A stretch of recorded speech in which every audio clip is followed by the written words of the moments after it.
빗소리가 창문을 두드리는 소리가 멀리서 들려왔다. 방 안의 공기는 습기로 가득 차 무겁게 가라앉아 있었다. 나는 얇은 이불을 덮고 누워 있었지만 잠은 이미 달아난 지 오래였다. 남편 민준과 20살이 된 아들 준호, 18살 딸 서윤의 목소리가 거실에서 희미하게 들려왔다. 늦은 저녁을 먹고 각자 방으로 들어간 줄 알았는데 아직도 이야기를 나누고 있었나 보다. 무슨 이야기를 그리 재미있게 하는지 간간이 웃음소리도 섞여 들렸다. 나는 조용히 몸을 뒤척이며 그들의 대화에 귀를 기울였다. 그 소리는 빗소리에 섞여 희미했지만 내 신경은 그 어느 때보다 날카롭게 곤두서 있었다. 엄마는 요즘 시대에 뒤떨어진 것 같지 않아? 갑자기 들려온 준호의 목소리에 나는 몸을 굳혔다. 심장이 쿵 하고 내려앉는 듯했다. 어둠 속에서 나는 숨소리조차 내지 않으려 애썼다. 글쎄, 뒤떨어졌다기보다는 그냥 너무 안주하는 것 같달까. 민준의 목소리였다. 부드러운 말투였지만 왠지 모르게 차가운 칼날이 숨어 있는 듯했다. 맞아. 맨날 집안일만 하고 친구들이랑 놀러 다니는 것도 아니고. 아빠, 나도 나중에 서윤이처럼 엄마 되면 안 될 거지? 서윤의 장난기 가득한 목소리가 이어졌다.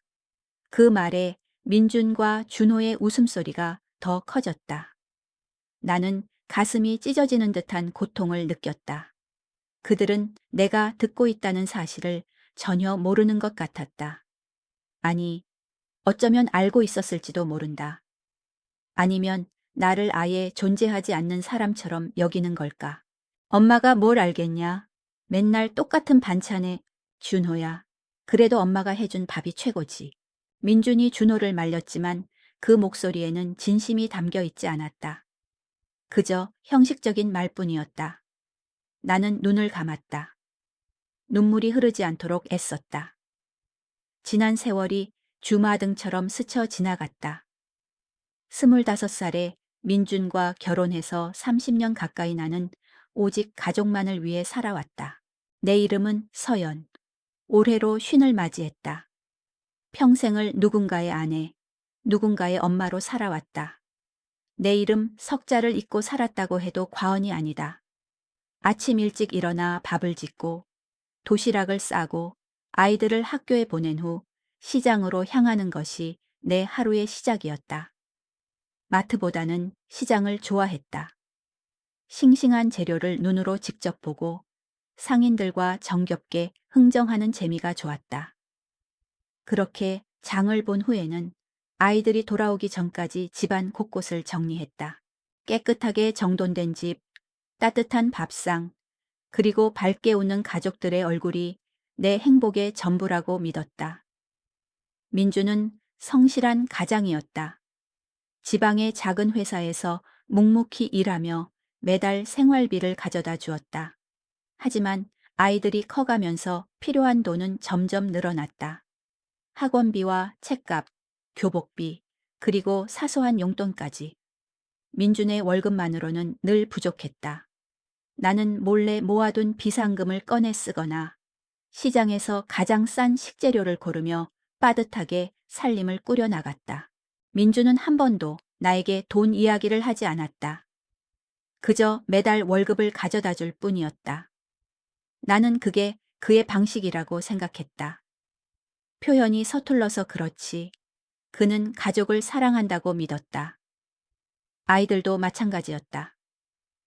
사춘기를 겪으며 말수가 줄어들었지만 나는 그들이 언젠가는 다시 엄마 품으로 돌아올 것이라고 믿었다.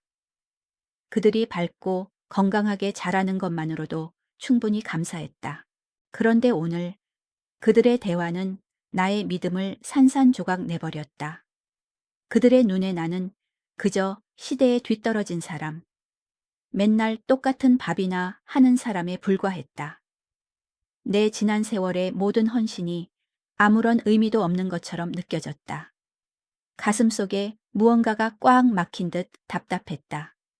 나는 천천히 자리에서 일어났다. 방문을 조용히 열고 밖으로 나섰다. 복도 끝에 있는 작은 화장실로 향했다.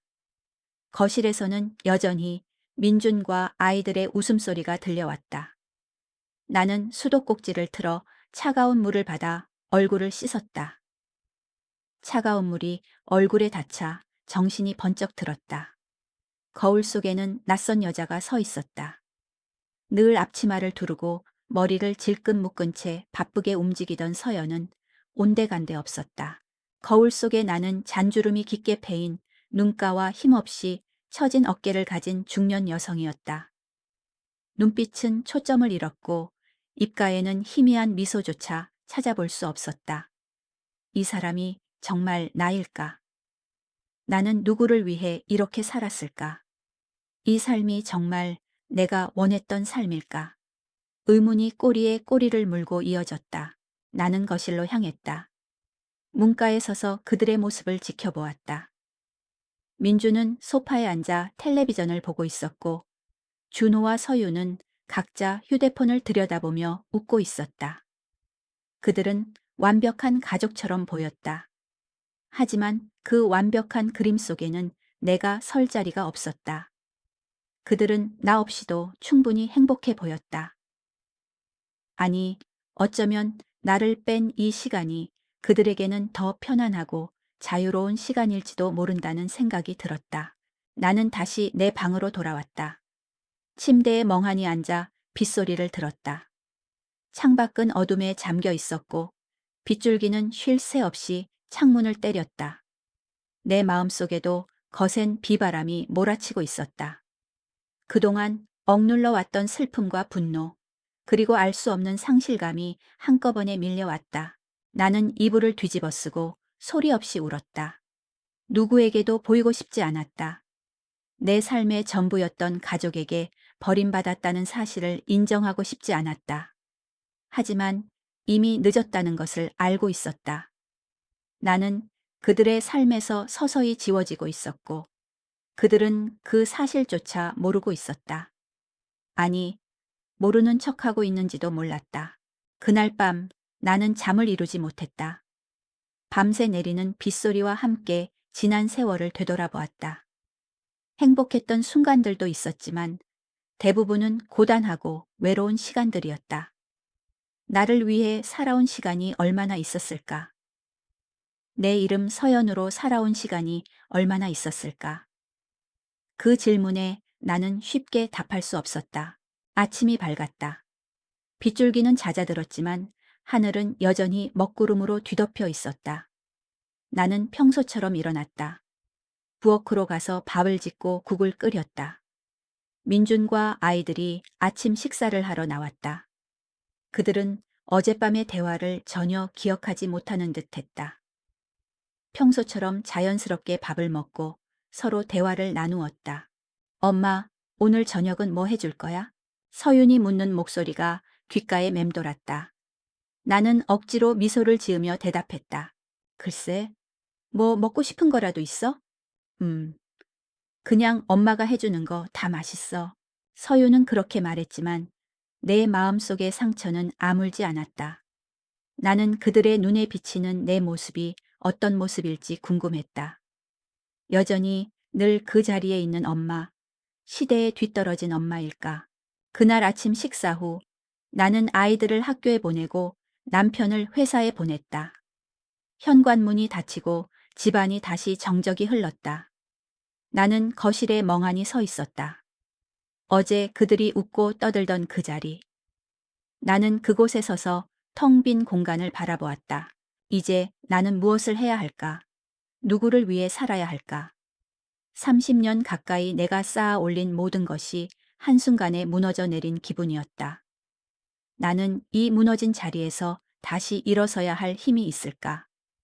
나는 이 질문에 대한 답을 찾지 못한 채 그날 하루를 시작했다. 어제 들었던 그들의 목소리가 귓가에 계속 맴돌았다. 그리고 나는 그날 이후 내 삶을 조금씩 아주 조심스럽게 되돌아보기 시작했다. 집안은 정적이 흘렀다. 빗소리만이 창문을 두드리는 소리가 멀리서 들려올 뿐 어젯밤의 소란스러움은 흔적도 없이 사라진 듯했다. 아이들은 학교에 가고 남편은 출근을 했다. 늘 하던 대로 나는 집안을 정리하기 시작했다. 설거지를 하고 빨래를 하고 밀린 청소를 했다. 몸은 바쁘게 움직였지만 마음은 텅 비어 있었다. 마치 고장난 인형처럼 정해진 동작만을 반복하고 있는 것 같았다. 어젯밤에 그들의 목소리가 계속 귓가에 맴돌았다. 나는 그들이 남긴 빈자리를 채우기 위해 더 열심히 움직였다. 하지만 그럴수록 마음속 공허함은 더 커져만 갔다. 점심시간이 되었다. 나는 혼자 식탁에 앉아 밥을 먹었다. 조용했다. 너무나 조용해서 숟가락이 그릇에 부딪히는 소리마저 크게 들렸다. 예전에는 이 시간이 나만의 휴식 시간이라고 생각했다. 하지만 이제는 아니었다. 이 고요함이 나를 더욱 외롭게 만들었다. 나는 밥을 먹는 둥 마는 둥 하다가 숟가락을 내려놓았다. 입맛이 없었다. 문득 오래전에 돌아가신 시어머니 생각이 났다. 시어머니는 생전에 다락방을 좋아하셨다. 낡은 책과 오래된 살림살이, 가족들의 추억이 담긴 물건들을 그곳에 쌓아두셨다. 나는 결혼 후 살림을 도맡으면서 그곳을 거의 찾지 않았다. 그저 먼지만 쌓여가는 쓸모없는 공간이라고 생각했다. 하지만 오늘따라 그 다락방이 궁금해졌다. 어쩌면 그곳에 내가 잃어버린 무언가가 있을지도 모른다는 막연한 기대감 때문이었다. 나는 조심스럽게 다락방으로 향하는 문을 열었다.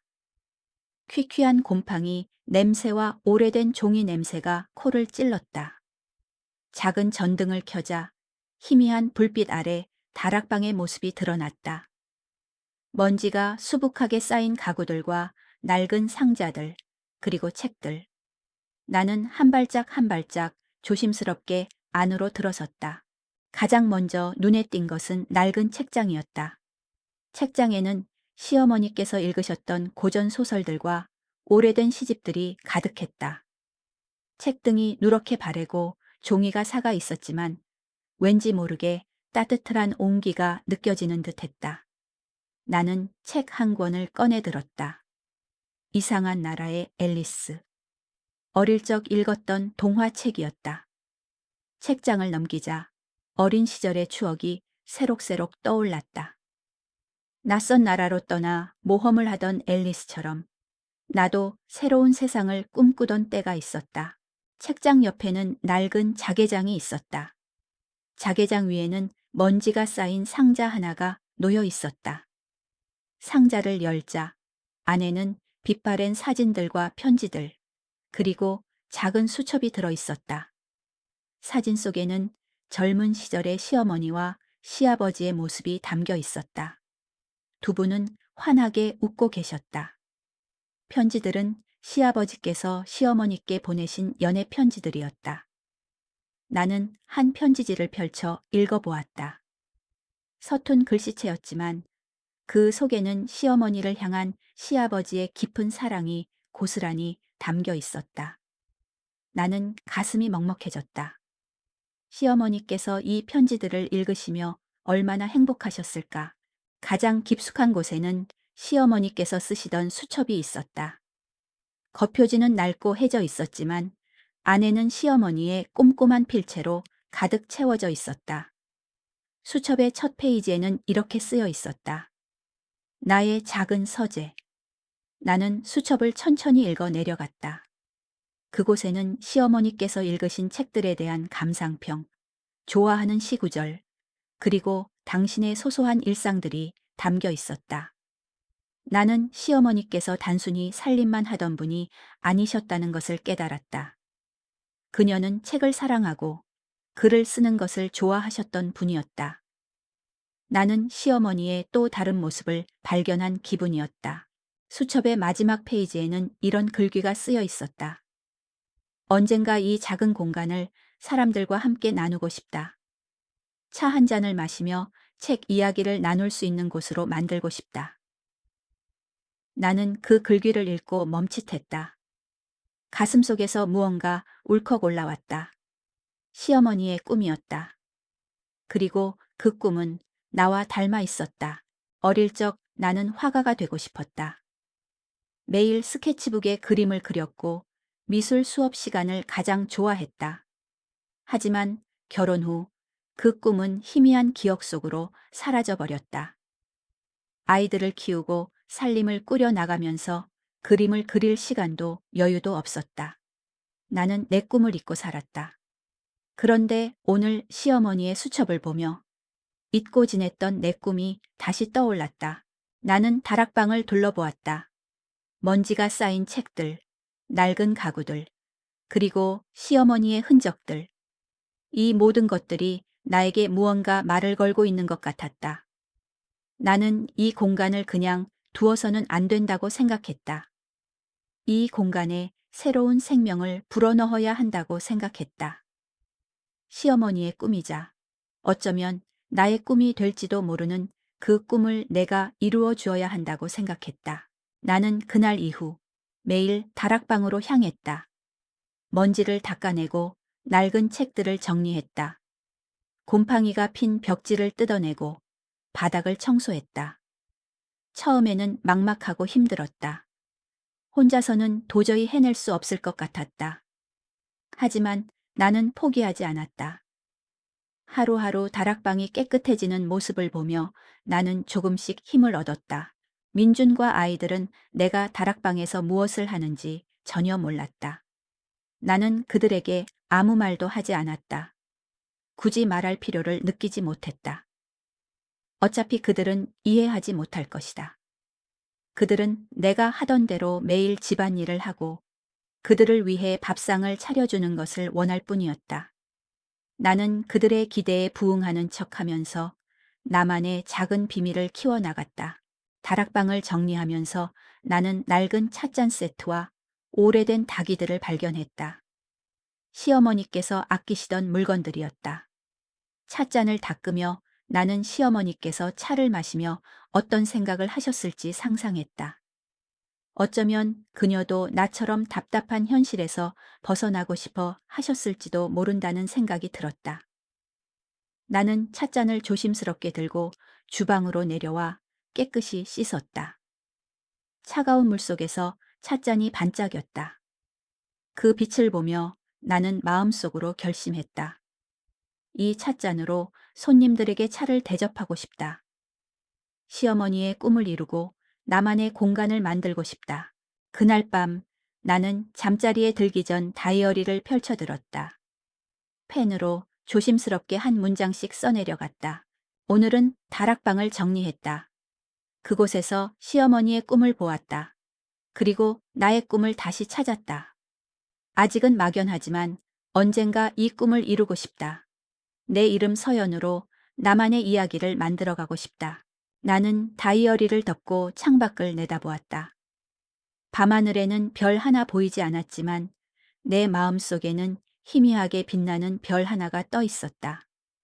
그 별은 나에게 새로운 길을 알려주는 나침반이 되어줄 것 같았다. 나는 이제 더 이상 텅 빈 집에서 외로워하지 않을 것이다. 내게는 나만의 공간, 그리고 나만의 꿈이 생겼다. 그 생각에 나는 오랜만에 깊은 잠을 잘 수 있었다. 다락방을 정리하는 일은 생각보다 훨씬 더 고되었다. 쌓인 먼지는 걷잡을 수 없었고 낡은 가구와 켜켜이 쌓인 물건들은 하나하나 옮기기에도 버거웠다. 며칠을 꼬박 매달렸지만 다락방은 여전히 엉망진창이었다.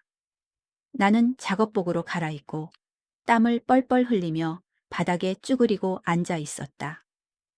온몸이 쑤시고 아팠지만 포기하고 싶지 않았다. 시어머니의 수첩에 적힌 글귀와 어린 시절의 내 꿈이 희미하게 남아 내게 힘을 불어넣어 주고 있었다. 어머니, 제가 이 공간에 생명을 불어넣어 드릴게요. 나는 혼잣말처럼 중얼거렸다. 그리고 다시 힘을 내어 낡은 책장을 옮기기 시작했다. 그때였다. 안녕하세요? 나지막하고 부드러운 목소리가 들려왔다. 나는 깜짝 놀라 고개를 들었다. 다락방으로 이어지는 계단 아래 낯선 청년이 서 있었다. 훤칠한 키에 깔끔한 차림이었다. 25살이라고 했던가. 그는 낡은 책장과 땀에 젖은 나를 번갈아 보며 살짝 미소를 지었다. 혹시 이 건물 주인 되세요? 네, 그런데 누구시죠?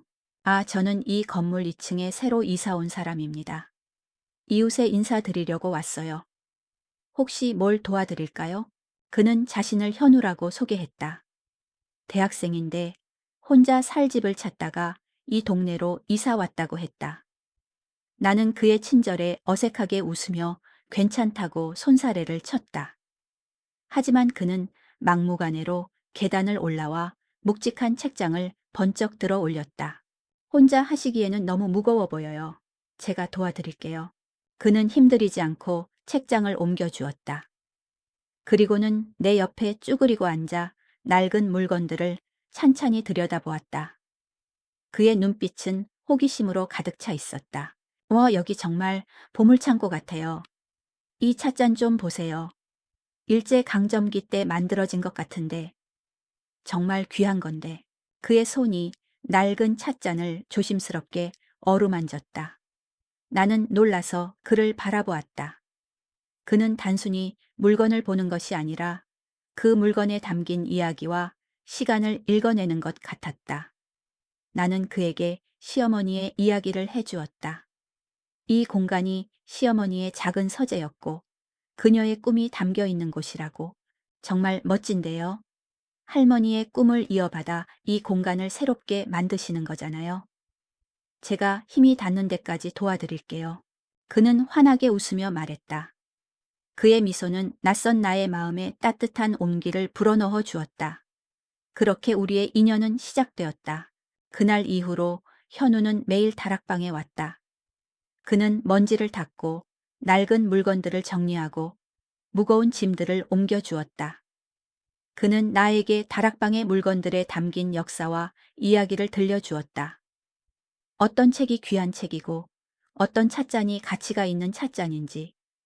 그는 단순히 노동력을 제공하는 것이 아니라 그의 지식과 열정으로 나를 도와주었다. 이거 보세요, 아주머니. 이 찻잔 세트 정말 예쁘죠? 아주머니가 직접 만드신 차를 이 찻잔에 담아 팔면 좋을 것 같아요. 제가 무슨 차를 만든다고. 아니에요. 제가 옆에서 지켜봤는데 아주머니 손재주 정말 좋으세요. 이 공간을 아주머니만의 느낌으로 꾸미시는 거 보면 알 수 있어요. 그의 칭찬에 나는 쑥스러워 얼굴이 빨개졌다.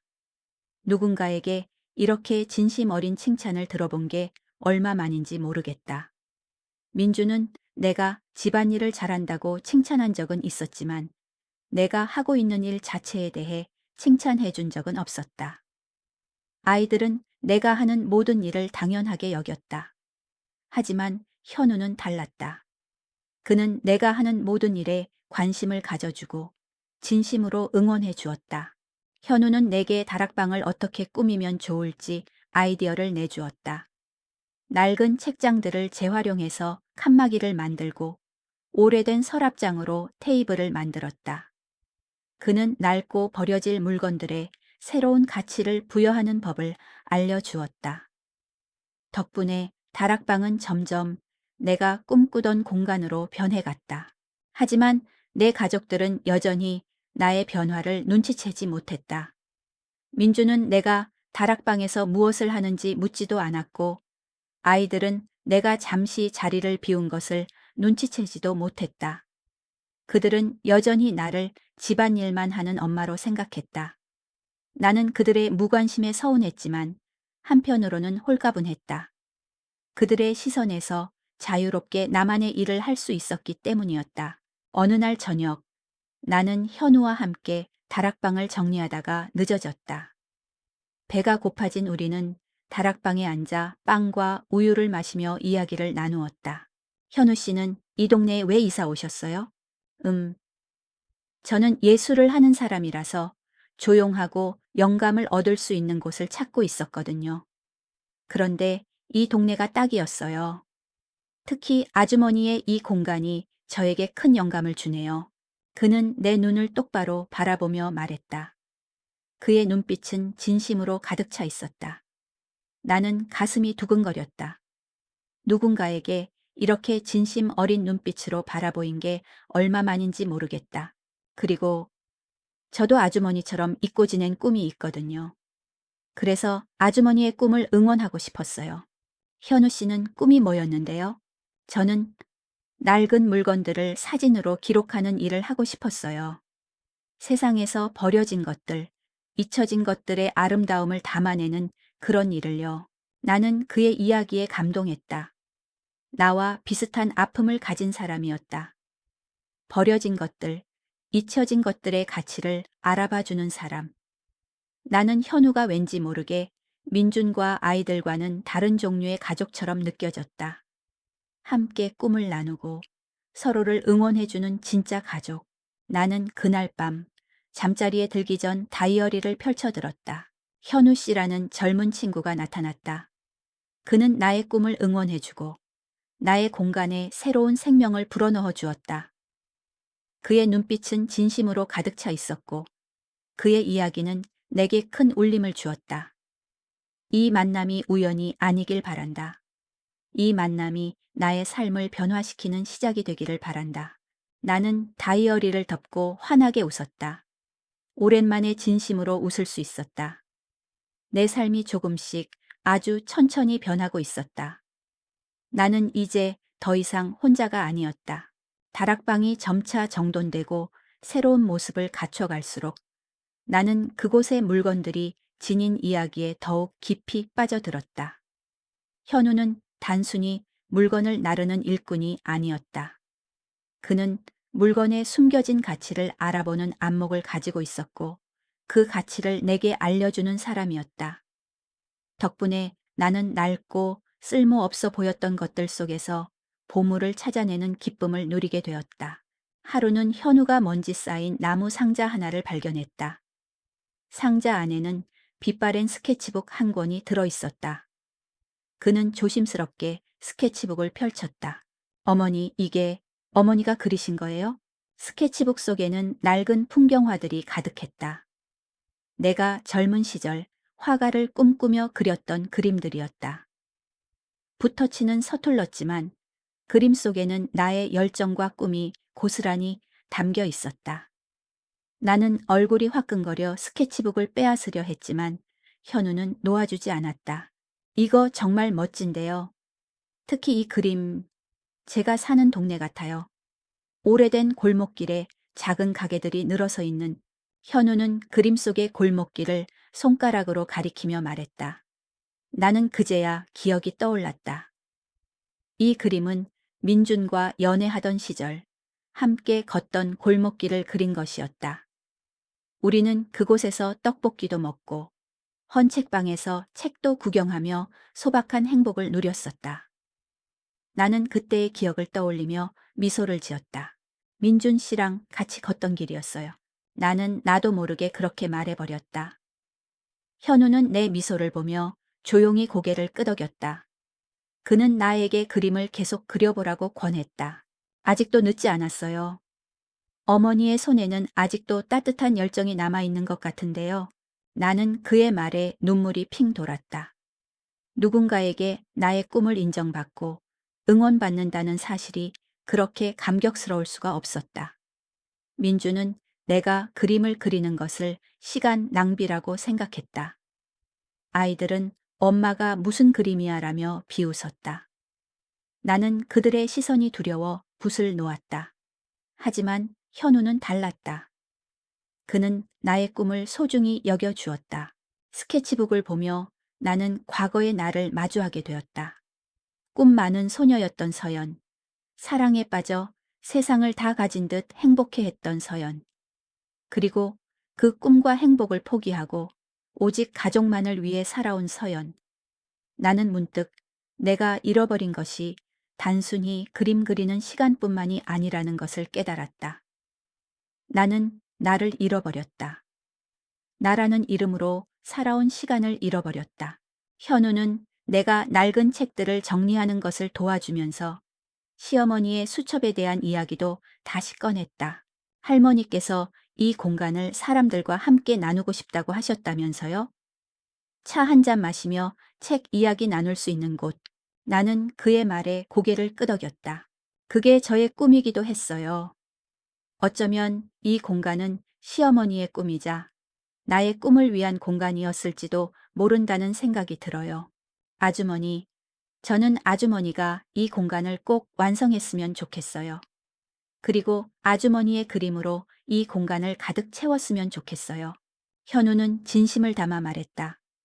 나는 그의 응원에 힘입어 붓을 다시 잡기로 결심했다. 오랜만에 붓을 잡으니 손이 굳고 어색했지만 나는 포기하지 않았다. 캔버스 위에 물감을 칠하는 동안 나는 내 마음속의 답답함과 외로움을 조금씩 덜어낼 수 있었다. 나는 캔버스의 다락방의 모습을 그리기 시작했다. 낡은 책장들과 오래된 찻잔, 그리고 창문으로 비추는 따뜻한 햇살. 나는 그 그림 속에 나의 꿈과 희망을 담았다. 그림을 그리는 동안 나는 내가 왜 이 일을 시작했는지 다시 한번 깨달았다. 이 일은 단순히 돈을 벌기 위한 일이 아니었다. 이것은 나를 위한 일이었다. 내 삶을 다시 찾아가는 일이었다. 하지만 민준과 아이들은 여전히 나의 변화를 눈치채지 못했다. 내가 늦은 저녁까지 다락방에 남아 작업하고 내려와도 그들은 그저 피곤했나 보네 하며 대수롭지 않게 여겼다.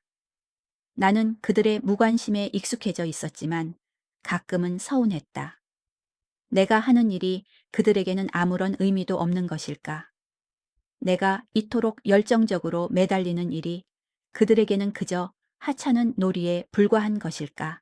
그날 밤 나는 잠자리에 들기 전 다이어리를 펼쳐들었다. 현우 씨 덕분에 나의 잊힌 꿈을 다시 찾았다. 캔버스 위에 물감을 칠하는 동안 나는 내 안의 상처들이 조금씩 치유되는 것을 느꼈다. 하지만 여전히 가족들은 나의 변화를 눈치채지 못한다. 나는 그들의 삶에서 점점 더 멀어져 가고 있는 것 같다. 이 길이 맞는 걸까? 나는 옳은 선택을 한 걸까? 나는 다이어리를 덮고 한숨을 쉬었다. 아직은 혼란스러웠다. 하지만 한 가지는 분명했다. 나는 더 이상 과거의 서연으로 돌아갈 수 없다는 것. 나는 이제 나만의 길을 걷고 있다는 것. 나는 그 길 끝에 무엇이 있을지 알 수 없었지만 한 발 한 발 앞으로 나아가기로 결심했다. 다락방이 티룸으로 변신하는 동안 나와 현우의 관계는 더 깊고 섬세한 형태로 발전했다. 우리는 매일 오후 티룸의 창가에 앉아 차를 마시며 이야기를 나누었다. 현우는 다양한 종류의 차에 대한 지식을 들려주었고 나는 그에게 차심을 우려내는 나만의 방식을 알려주었다. 우리는 차 한 잔을 앞에 두고 책에 대한 이야기, 삶에 대한 이야기, 그리고 서로의 꿈에 대한 이야기를 나누었다. 현우는 내게 늘 진심을 다해 이야기했다. 그는 예술을 하는 사람이라서 그런지 사물을 바라보는 시선이 남달랐다. 그는 내가 만든 차 한 잔에서도 나의 정성과 마음을 읽어냈다. 그는 내가 꾸민 티룸의 작은 소품 하나하나에도 칭찬을 아끼지 않았다. 그런 현우의 시선 덕분에 나는 잊고 지냈던 내 안의 섬세함과 감성을 다시 발견할 수 있었다. 어머니, 이 찻잔에 담긴 햇살이 정말 따뜻해 보이네요. 어머니의 마음처럼요. 호호, 현우 씨는 말도 참 예쁘게 한다. 나는 쑥스러워 웃었지만 마음속으로는 그의 말 한마디 한마디가 너무나 소중했다. 그의 말은 나의 마음에 따뜻한 온기를 불어넣어 주었다. 마치 얼어붙었던 내 마음을 녹여주는 것 같았다. 현우는 내게 나의 그림을 티룸에 걸어보라고 권했다. 나는 민망하고 부끄러워 손사래를 쳤다. 내 그림은 전문가가 그린 그림처럼 훌륭하지 않았다. 그저 서툰 붓터치와 색깔로 채워진 평범한 그림일 뿐이었다. 하지만 현우는 달랐다. 아니에요, 어머니. 이 그림은 세상에 하나뿐인 그림이에요. 어머니의 꿈과 이야기가 담겨 있잖아요. 이 그림이 티룸을 더 따뜻하게 만들어줄 거예요. 그의 진심 어린 설득에 나는 결국 내가 그린 그림 몇 점을 티룸의 벽에 걸었다. 낡은 책장과 찻잔 사이에 걸린 내 그림들은 왠지 모르게 티룸의 분위기와 잘 어울렸다. 그림을 걸고 나자 나는 왠지 모르게 마음이 뿌듯하고 자랑스러웠다. 오랜만에 느껴보는 감정이었다. 현우와의 관계가 깊어질수록 나는 민준과 아이들과의 거리가 더 멀어지는 것을 느꼈다.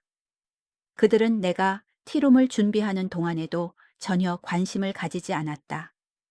내가 늦게까지 다락방에 남아 있어도 그들은 내가 저녁밥을 제때 차려주지 않는다고 불만을 토로할 뿐이었다.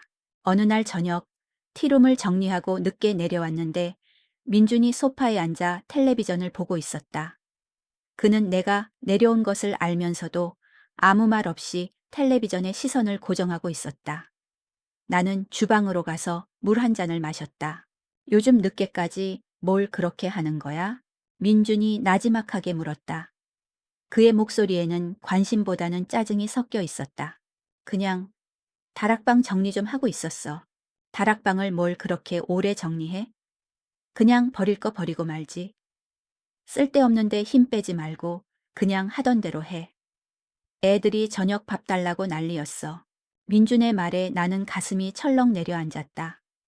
그에게 내가 하는 일은 그저 쓸데없는 일에 불과했다. 나는 화가 났다. 하지만 화를 낼 수 없었다. 나는 그에게 내 마음을 이해해달라고 말하고 싶었지만 목구멍까지 차오른 말을 삼켜야만 했다. 나는 그와 더 이상 대화하고 싶지 않았다. 나는 조용히 내 방으로 들어왔다. 그날 밤 나는 잠자리에 들기 전 다이어리를 펼쳐들었다. 민준 씨는 내가 왜 이 일을 시작했는지 전혀 모른다. 아니, 알고 싶어 하지도 않는 것 같다. 그에게 나는 그저 집안일이나 하고 밥이나 차려주는 존재일 뿐이다. 나는 점점 더 그와 대화할 수 없게 되어버렸다. 현우 씨와는 차 한 잔을 사이에 두고 밤새도록 이야기할 수 있는데 나는 다이어리를 덮고 한숨을 쉬었다. 민준과의 관계는 이미 되돌릴 수 없을 만큼 멀어져 버린 것 같았다. 우리는 한 집에 살고 있지만 서로 다른 세상에 살고 있었다. 그의 세상에는 내가 없었고 나의 세상에는 그가 없었다. 나는 그 간극을 어떻게 메워야 할지 알 수 없었다. 아니, 메울 수 있을까? 하지만 현우와의 관계는 내게 새로운 희망을 주었다. 그와 함께하는 시간은 내게 힘과 용기를 주었다. 나는 이제 더 이상 민준의 아내로 아이들의 엄마로만 살고 싶지 않았다. 나는 내 이름 서연으로 나만의 삶을 살고 싶었다. 그 길의 끝에 무엇이 있을지 알 수 없었지만 나는 이제 두렵지 않았다. 내게는 나를 응원해주는 현우가 있었고 나를 위한 나만의 공간이 있었다. 티룸이 문을 열고 한 달이 지났다. 소박하지만 따뜻한 분위기 덕분인지 입소문을 타고 동네 사람들이 하나둘 찾아오기 시작했다. 나는 손님들에게 차를 대접하며 그들의 이야기를 듣고 때로는 내 이야기를 해주기도 했다. 그곳은 단순한 가게가 아니라 사람들의 마음이 오가는 따뜻한 공간이 돼 가고 있었다. 티룸 한쪽 벽에는 내가 그린 그림들이 걸려 있었다. 현우의 말대로 그림들은 티룸의 분위기와 너무나 잘 어울렸다. 손님들은 그림을 보며 감탄했고 때로는 그림에 얽힌 내 이야기를 물어보기도 했다. 나는 수줍게 웃으며 내 꿈에 대해 이야기했다. 그들의 따뜻한 시선과 격려는 내게 큰 힘이 되었다. 하지만 평화로운 시간은 그리 오래가지 않았다. 어느 날 오후 민준이 예고도 없이 티룸을 찾아왔다. 그는 손님들이 있는 앞에서 나를 밖으로 불러냈다. 그의 표정은 잔뜩 굳어 있었다. 당신 지금 뭐 하는 거야? 무슨 일이야? 왜 갑자기 찾아와서 이래? 뭐가 무슨 일이야? 서윤이 담임 선생님한테 전화가 왔어. 요즘 애가 밥도 잘 안 먹고 공부도 소홀히 한다고. 다 당신 때문이잖아. 민준의 목소리가 점점 커졌다. 그는 내가 티룸을 운영하는 것 때문에 아이들이 제대로 된 보살핌을 받지 못하고 있다고 비난했다. 나는 너무나 억울하고 화가 났다. 나는 티룸을 연 후에도 아이들의 저녁밥을 거른 적이 없었다. 아침밥도 늘 챙겨주었고 빨래와 청소도 소홀히 한 적이 없었다. 내가 뭘 잘못했는데? 나 혼자 편하게 놀러 다니는 것도 아니고 내 꿈을 위해 열심히 일하고 있는데 당신은 왜 나를 응원해주지는 못할 망정 비난만 하는 거야? 꿈? 당신이 지금 꿈을 꿀 때야. 애들 뒷바라지나 제대로 해. 나이 50에 무슨 꿈 타령이야. 민준의 말은 차가운 비수처럼 내 가슴을 찔렀다. 나는 더 이상 아무 말도 할 수 없었다. 내 삶의 모든 것이 그에게는 쓸데없는 것. 나이 50에 해서는 안 되는 것에 불과했다는 사실에 나는 절망했다. 그때 티룸에서 나오던 현우가 우리 쪽으로 다가왔다. 사장님, 무슨 일 있으세요? 아니, 괜찮아. 그냥 손님이야. 나는 애써 웃으며 현우를 돌려보내려 했다. 하지만 민주는 그런 나를 보며 더욱 화를 냈다. 이봐, 자네. 우리 아내한테 헛바람 넣지 말게. 나이 먹은 아줌마한테 무슨 꿈 타령이야. 당신도 곧 떠날 사람 아니야.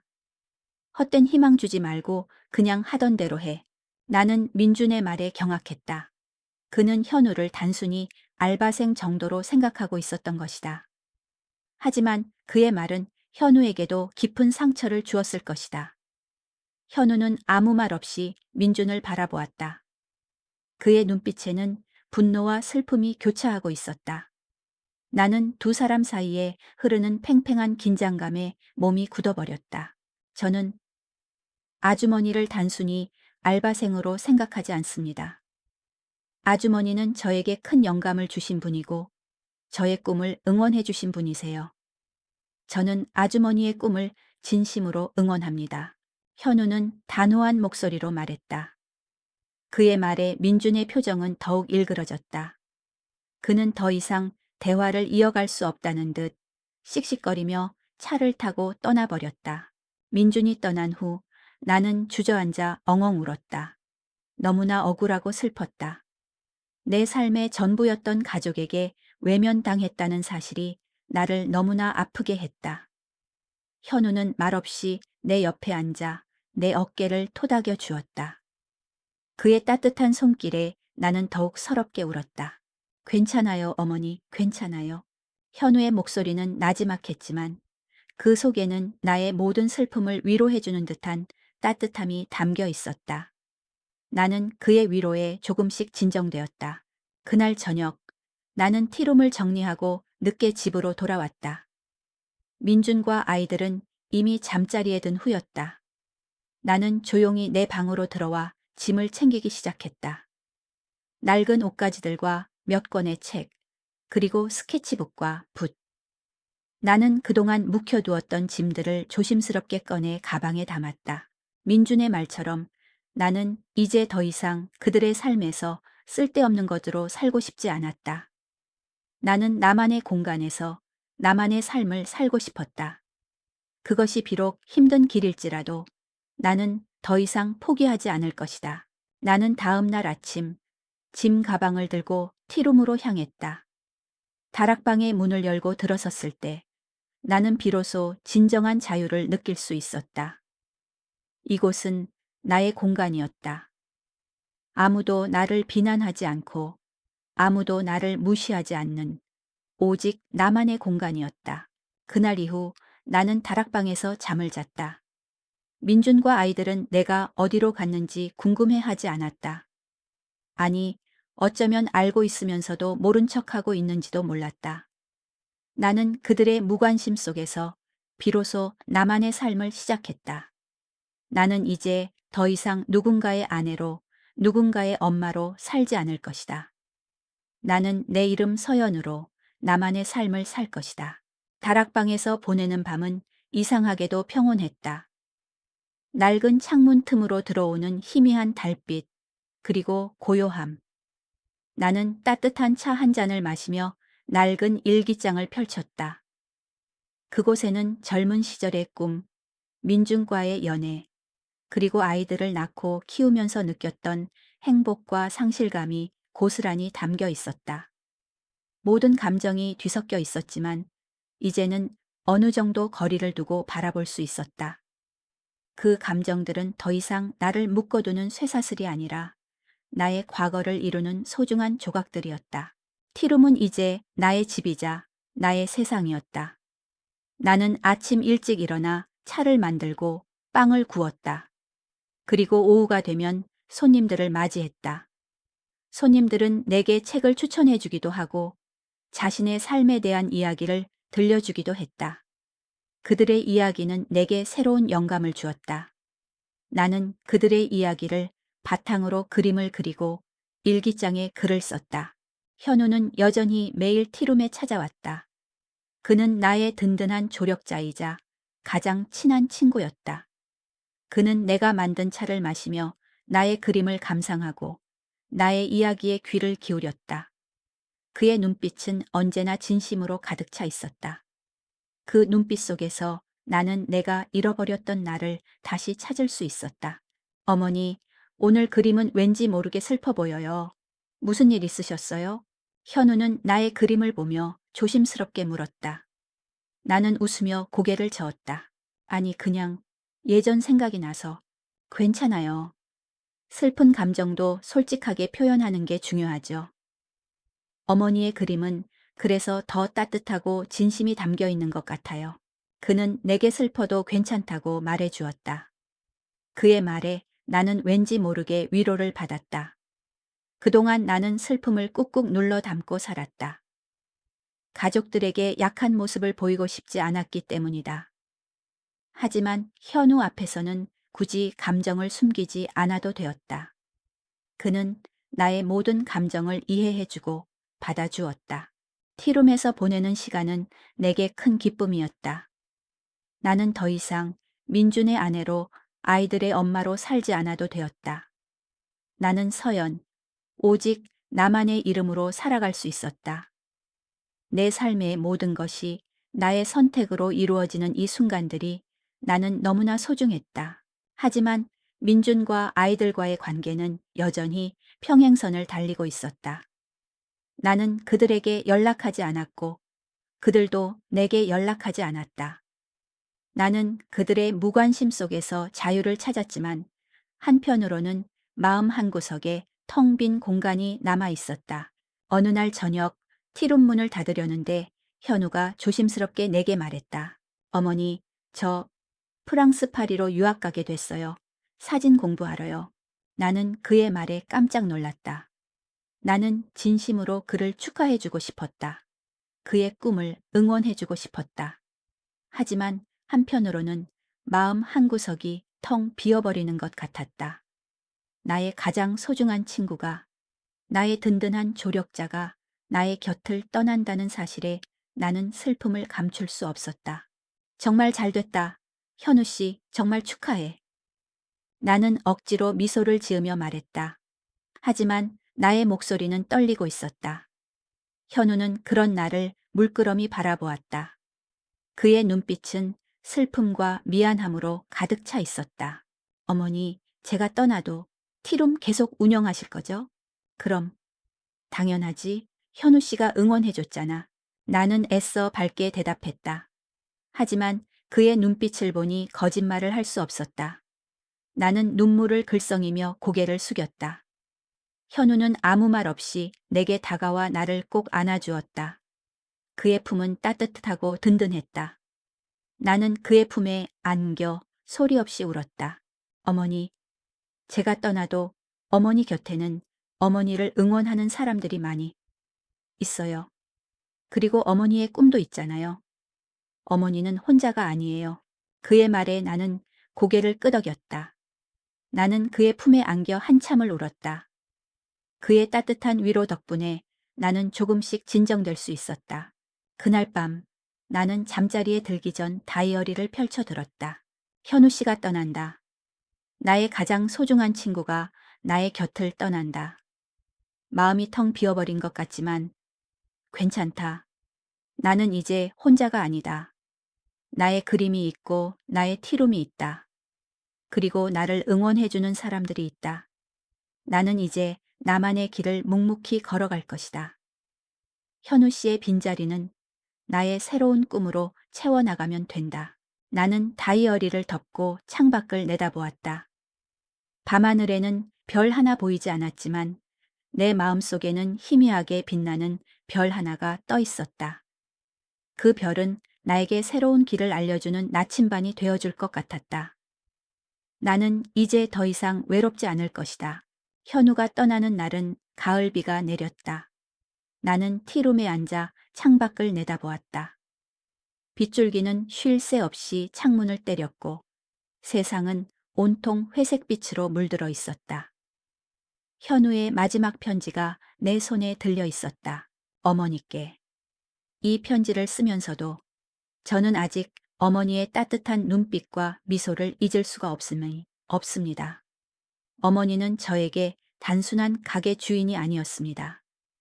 어머니는 저에게 꿈을 잃지 않는 법을 알려주셨고 삶의 진정한 가치를 보여주셨습니다.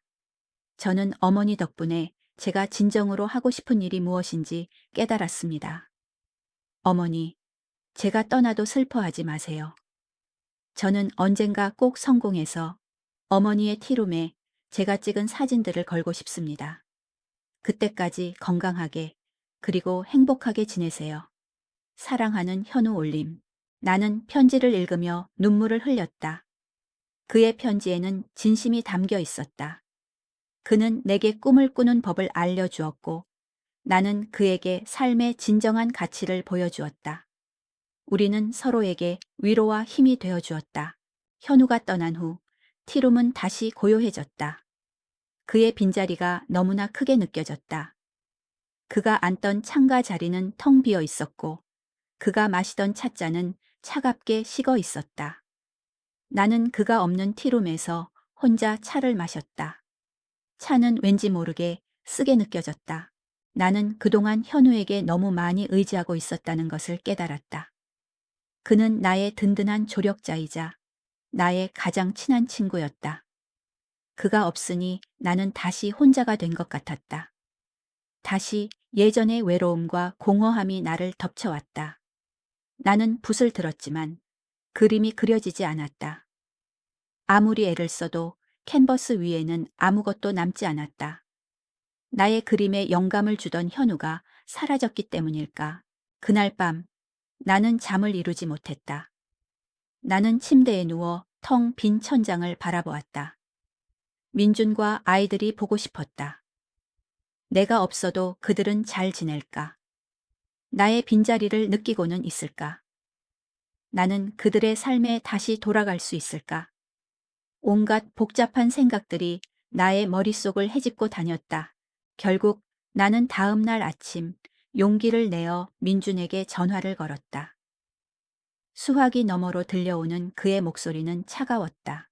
무슨 일이야? 갑자기 왜 전화했어? 아니, 그냥 잘 지내나 해서. 잘 지내지. 당신 없어도. 민준의 말에 나는 심장이 쿵 하고 내려앉는 것 같았다. 그는 내게 단 한 번의 미련도 그리움도 없는 것 같았다. 나는 더 이상 할 말이 없었다. 나는 조용히 전화를 끊었다. 수화기를 내려놓자 나는 눈물이 쏟아졌다. 나는 그들의 삶에서 완벽하게 지워져 있었다. 나는 그들의 삶에 더 이상 필요 없는 존재였다. 나는 그 사실을 인정하고 싶지 않았지만 더 이상 외면할 수 없었다. 나는 이제 정말 혼자였다. 나는 다시 티룸으로 돌아왔다. 티룸은 텅 비어 있었다. 손님들은 아무도 찾아오지 않았다. 나는 텅 빈 티룸에 앉아 멍하니 창밖을 내다보았다. 빗줄기는 여전히 창문을 때렸다. 내 마음속에도 거센 비바람이 몰아치고 있었다. 그때였다. 낡은 문이 열리고 누군가 들어왔다. 젊은 여성이었다. 그녀는 티룸을 둘러보더니 내가 그린 그림 앞에서 멈춰 섰다. 그녀의 눈빛은 호기심으로 가득 차 있었다. 안녕하세요. 이 그림들 혹시 직접 그리신 거예요? 나는 놀라서 고개를 끄덕였다. 그녀는 환하게 웃으며 말했다. 와, 정말 멋지네요. 특히 이 그림. 왠지 모르게 따뜻하고 슬퍼 보여요. 그림에서 작가의 감정이 느껴지는 것 같아요. 그녀의 말에 나는 가슴이 먹먹해졌다. 그녀는 나의 그림을 단순히 그림으로 보지 않았다. 나의 감정을 읽어주었다. 나는 그녀에게 티룸에 대한 이야기를 해주었다. 이 공간이 시어머니의 꿈이었고 나의 꿈이었다는 것을. 내가 그림을 다시 시작하게 된 계기와 현우가 내게 얼마나 큰 힘이 되어 주었는지에 대해 이야기했다. 그녀는 내 이야기를 조용히 들어주었다. 그녀의 눈빛은 진심으로 가득 차 있었다. 그녀는 나의 이야기를 듣고는 차 한 잔을 주문했다. 그녀가 마시는 차는 왠지 모르게 달콤하게 느껴졌다. 어머니, 저는 어머니의 그림과 이야기가 정말 좋아요. 앞으로 자주 찾아올게요. 그녀는 그렇게 말하고 티룸을 나섰다. 나는 그녀의 뒷모습을 한참 동안 바라보았다. 그녀는 나에게 새로운 희망을 주었다. 나는 이제 더 이상 혼자가 아니었다. 나에게는 나를 이해해주는 새로운 친구가 생겼다. 그날 밤, 나는 잠자리에 들기 전 다이어리를 펼쳐들었다. 현우 씨가 떠났다. 하지만 나는 이제 더 이상 외롭지 않다. 나에게는 새로운 친구가 생겼다. 그리고 나의 티룸이 있다. 나는 이제 나만의 길을 묵묵히 걸어갈 것이다. 현우 씨의 빈자리는 나의 새로운 이야기로 채워나가면 된다. 나는 다이어리를 덮고 환하게 웃었다. 내 삶이 조금씩 아주 천천히 변하고 있었다. 나는 이제 더 이상 누군가의 아내로, 누군가의 엄마로 살지 않을 것이다. 나는 내 이름 서연으로 나만의 삶을 살 것이다. 현우가 떠난 후 티룸은 이전의 활기를 잃은 듯했다. 그의 빈자리는 너무나 컸다. 그가 앉던 창가 자리를 볼 때마다 그의 밝은 미소와 진심 어린 눈빛이 떠올라 가슴 한편이 시큰거렸다. 나는 다시 혼자가 된 기분이었다. 하지만 나는 포기하지 않았다. 현우가 내게 준 힘과 용기를 잊지 않기 위해서라도 나는 묵묵히 나의 길을 걸어가야 했다. 나는 다시 붓을 들었다. 캔버스 위에 물감을 칠하는 동안 나는 내 마음속의 슬픔과 외로움을 조금씩 덜어낼 수 있었다. 나는 현우와의 추억을 그림으로 남겼다. 그와 함께 차를 마시던 시간, 그가 낡은 물건들에 대해 이야기해주던 시간, 그리고 그가 나의 그림을 보며 칭찬해주던 시간들. 모든 추억들은 캔버스 위에 아름다운 색깔로 다시 태어났다. 티룸을 찾는 손님들은 나의 그림을 보며 감탄했다. 그들은 그림을 통해 나의 감정을 읽어주었다. 한 손님은 나의 그림을 보며 눈물을 흘리기도 했다. 그녀는 내 그림에서 자신의 잃어버린 꿈을 보았다고 말했다. 나는 그녀의 이야기에 깊이 공감했다. 나는 그녀에게 따뜻한 차 한 잔을 건네며 그녀의 꿈을 응원해 주었다. 그녀는 나의 응원에 힘입어 다시 한번 자신의 꿈에 도전하기로 결심했다. 나는 이제 더 이상 외롭지 않았다. 나는 티룸을 통해 수많은 사람들과 소통하고 있었다. 그들은 나의 그림을 통해 위로를 받고 나는 그들의 이야기를 통해 새로운 영감을 얻었다. 티룸은 더 이상 나의 꿈을 위한 공간이 아니라 사람들의 마음이 오가는 따뜻한 공간이 되어가고 있었다. 하지만 나는 여전히 민준과 아이들에게서 연락을 받지 못했다. 그들은 내가 어디로 갔는지, 무엇을 하고 있는지 궁금해하지 않는 것 같았다. 나는 그들의 무관심에 익숙해져 있었지만 가끔은 서운했다. 내가 그들의 삶에 얼마나 큰 비중을 차지하고 있었는지 그들은 정말 모르는 것일까.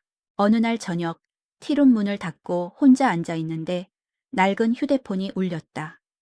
발신인은 민준이었다. 나는 심장이 쿵 하고 내려앉는 것 같았다. 나는 한참을 망설이다가 전화를 받았다. 여보세요. 당신 어디야? 왜 집에 없어?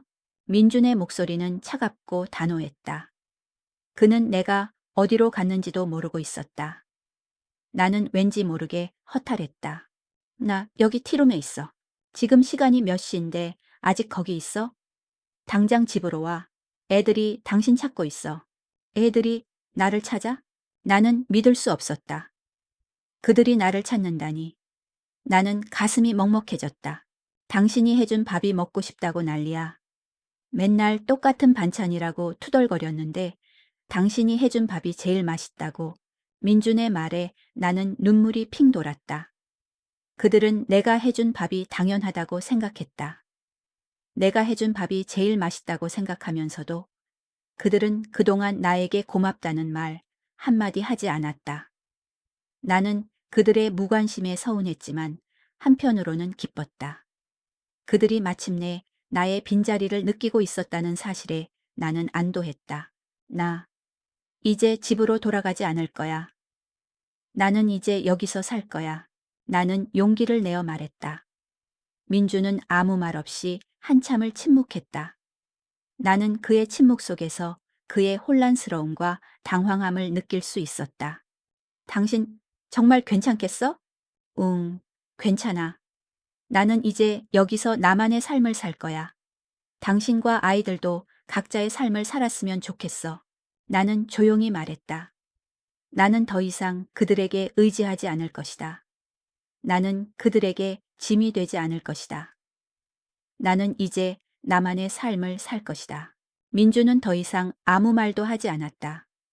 그는 조용히 전화를 끊었다. 나는 수화기를 내려놓고 한참을 멍하니 앉아 있었다. 나는 이제 정말 혼자가 되었다. 하지만 나는 두렵지 않았다. 내게는 나만의 꿈이 있고 나의 티룸이 있다. 그리고 나를 응원해주는 새로운 친구들이 있다. 나는 이제 나만의 삶을 묵묵히 걸어갈 것이다. 민준과의 전화가 끝난 후 나는 휴대폰을 내려놓고 창가에 앉았다.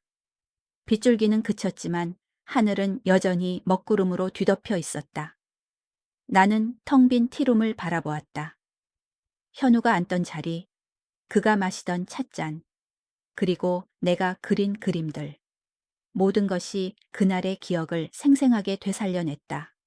나는 이제 더 이상 그 기억에 갇혀 있지 않았다. 그 기억은 나를 슬프게 하지 않았다. 오히려 내게 힘과 용기를 주었다. 나는 차 한 잔을 끓였다. 찻잔에 담긴 따뜻한 차는 나의 몸과 마음을 녹여주었다. 나는 창밖을 내다보았다.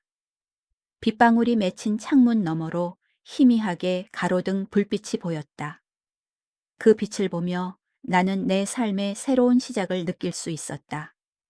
나는 이제 더 이상 어둠 속에 갇혀 있지 않았다.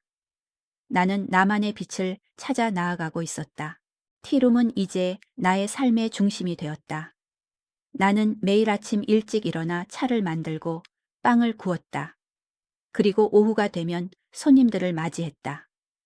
손님들은 나의 그림과 이야기에 귀 기울여 주었고 나는 그들의 따뜻한 시선과 격려 속에서 점점 더 성장해 갔다.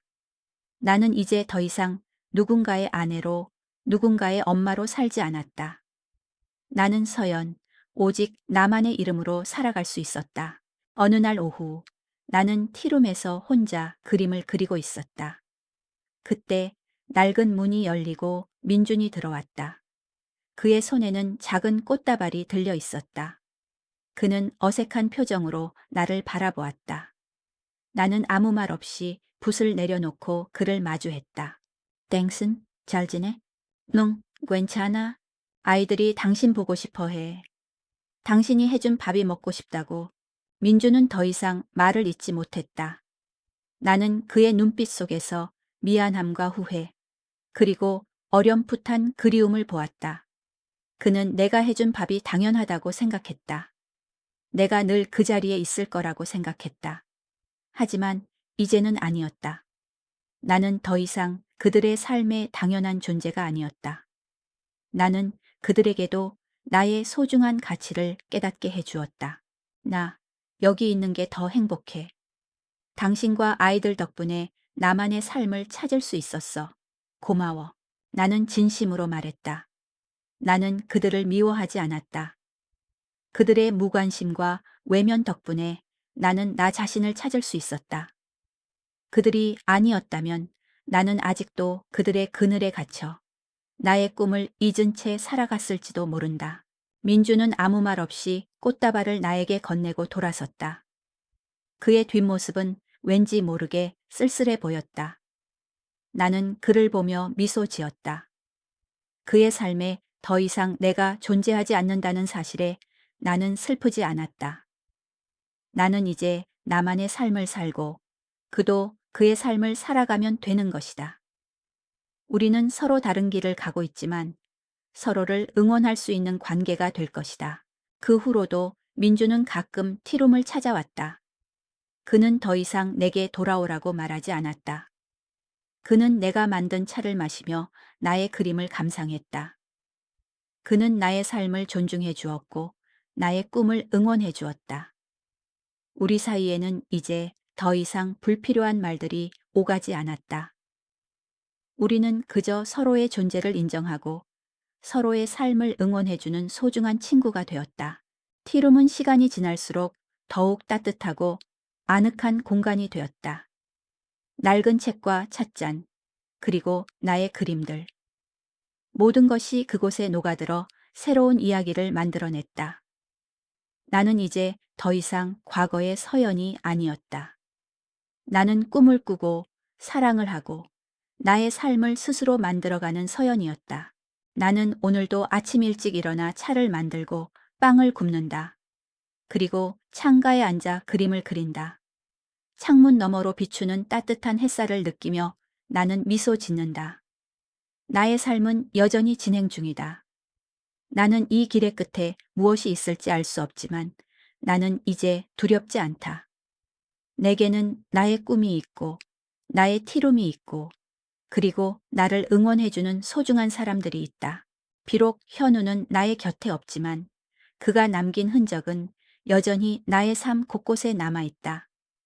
그가 내게 주었던 용기와 힘, 그리고 나를 사랑하는 법을 알려주었던 그의 마음은 영원히 나의 가슴 속에 살아있을 것이다. 나는 이제 더 이상 외롭지 않다. 나는 나의 삶의 주인공으로 나의 이야기를 써내려 갈 것이다.